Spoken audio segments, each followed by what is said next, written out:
quick disclaimer of this video. No atheist feelings were hurt in the making of this video. I mean it. No atheist opinion were hurt in the making of this video. Okay, so every once in a while my wife has a thought experiment basically that she does on her Facebook. She'll post something every once in a while to get people to think. Most of her posts, they point towards God and they get people thinking, they get the gears turning, they get people asking questions. Now this is her way of ministering to people that she knows and to get them curious about what she has.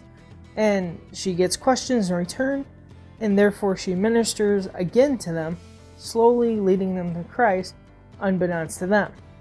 Which honestly, I think it's fantastic. I think it's a great thing that she does. So at this little thought experiment session, she posted about morality. So I'll put up my wife's post on screen. You guys can pause the video and read her whole post. Okay, so I take it you've paused the video and you know what I'm talking about. Now I'm going to show you guys something that I very rarely see out in the wild. It's an atheist. But not to be confused with a atheist. A atheist is somebody who will bludgeon you to death with their own opinion until you concede to them and admit that they are superior. This person was very kind, just open to discussion. So I'm going to put up Mr. Atheist's post so you guys can take a look at it. Now, the identity of this person has been concealed for their own just reasons because they're my wife's close friend or one of her friends. So now I'm going to put up this person's post. Go ahead and read this post. Pause the video if you like. And then don't forget to unpause it so you can hear my comments. Okay, so I take it at this point you've paused it, read it, and then now you're thinking, now what? My question is, did you catch it? No, you didn't? So I will show you. If you look at the very last part of the post, okay, so that little part right there, why is this a big deal? You might be thinking, well, I don't get it. I don't understand. So is what we're seeing right here in real time is a person is taking moral relativism and applying it to a Christian worldview. What is moral relativism, you may ask? I'm glad you asked. Moral relativism is where you take what you consider to be true, such as you do you. The basic form of moral relativism is you do what you think is good. So now, basically all in a nutshell, to recap, moral relativism is where I think something may be right and you think it may be wrong. For example, in our culture, abortion. Abortion is still murder in my opinion. But there's somebody out there that may be watching this video that says, wait a minute, abortion is completely fine, it's legal throughout the United States. There you are, moral relativism at its best. So how do we avoid situations like moral relativism? Well, the Bible gives us 10 commandments.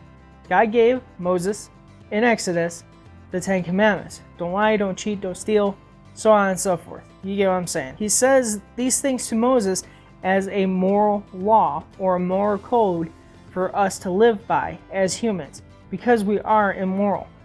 Doesn't mean we can't do moral things. A lot of times it's hard for us to do good.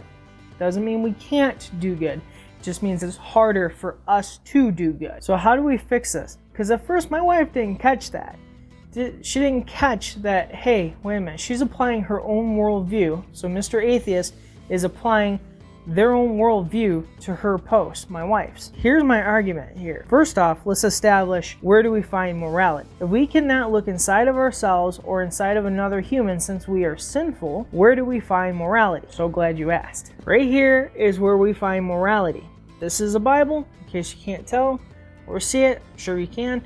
But the point is this is where we get, as Christians, our morality. Is what I mean by that is the Bible directs us by God. So that Bible is inspired by God. God gave us instructions on how to be moral in the Bible. Remember when I said Moses with the 10 commandments? Well, when Jesus came, he took those 10 commandments and boiled them down to 2 simple commands. Love the Lord your God with all your heart and all your soul, and love your neighbor as yourself. Pretty simple, right? Because if you love your neighbor, then guess what? You're not going to lie, cheat, steal, or even murder them. Get the point? I hope so. I hope I'm making sense here. So now that we've established where do we get our morality from as Christians, how do we apply that to our everyday life? Well, here makes a dilemma. The problem with moral relativism is that one person's truth may be a different person's truth. So for example, if I think it's immoral to eat red oranges, there's no such thing, unless I haven't heard of a red orange.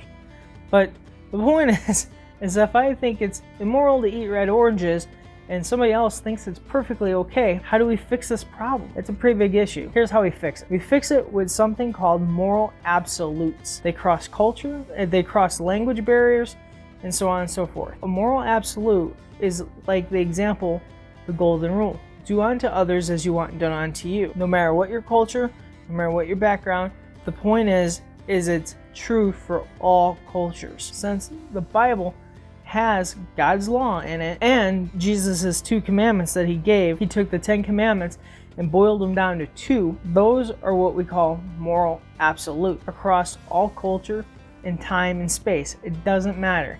The fact is there's meant to be truth for all of humanity, not just a few. So I would like to encourage you to hit me up on the comments down below. Like, share, subscribe, let me know what you think, and I'll talk to y'all later.